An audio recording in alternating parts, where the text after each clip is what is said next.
So, John, I think what Governor Newsom is saying is actually on the right track, but every place is going to be different according to our reality. Look, we need the testing. That's the bottom line to get to any of these visions. Federal government still has not provided testing to this country.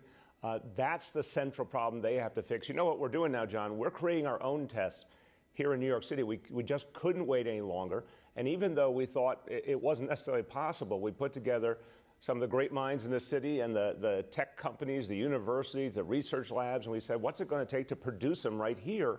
And now we're going to have 50,000 tests per week producing by the beginning of May, and we're going to expand that. I think a lot of other places are going to have to do the same thing if the federal government doesn't get its act together. John, I think the first thing to be prepared for is the fact it is not, as Sanjay just said, an on-off switch. It will take time, and we should get it right.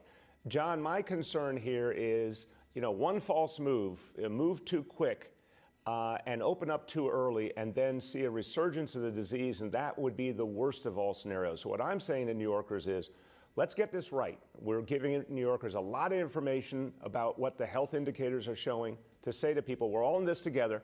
What everyday people do is what's going to determine the future here. So smart social distancing, smart shelter in place, sticking to it, to really make sure we've turned a corner. And if that takes more time to get it right, I would much rather we be sure that a reopening is careful and smart than, God forbid, as we've seen in some parts of Asia, kind of a boomerang effect where it was too early and then it really hurts the economy. I think if there's a smart stimulus plan by the Congress going forward, because we're clearly going to need more, plus a smart, careful, staged reopening, that's the best way forward. It's going to be a while. I think we all are missing sports. Everyone who's a fan is missing it deeply. But that's, again, exactly the point. If we move too quick, we put 50,000 people in Yankee Stadium, and that's part of why you see a resurgence of the disease, that would be the worst of all worlds. So I think that's one of the things later in the trajectory. We have to first prove that we can contain this disease. To get to the next phase literally means getting to the point where we know each individual person who has contracted the coronavirus. We're tracing all of their contacts. We're doing isolation and quarantine for anyone who needs it. We're testing all the time.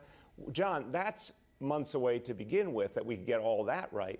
You can't have sporting events and big crowds until you can prove that you've brought this disease down to something very limited and you're holding there. Because again, one false move, take our foot off the gas, we will regret it. We got one chance, John. We got one chance to actually contain this thing. And then we can do a proper, smart restart. If we do it too soon, I guarantee you we'll regret it.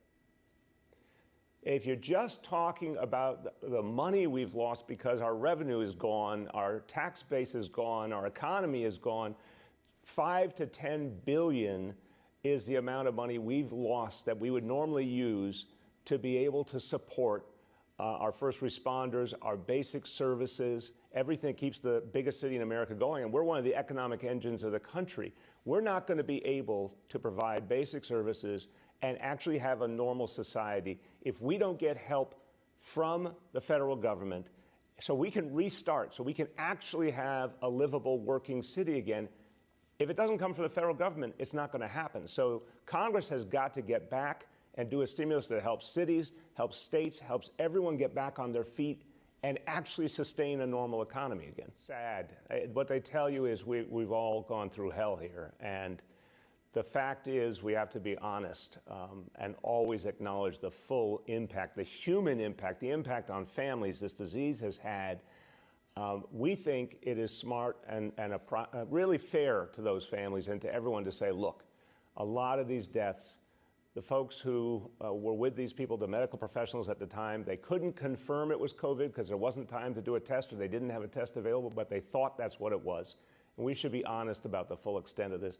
And that bluntly should inspire us to really get it right. This disease is ferocious, John, and we should never take it lightly. So we wanted to be honest about the bigger picture we were seeing.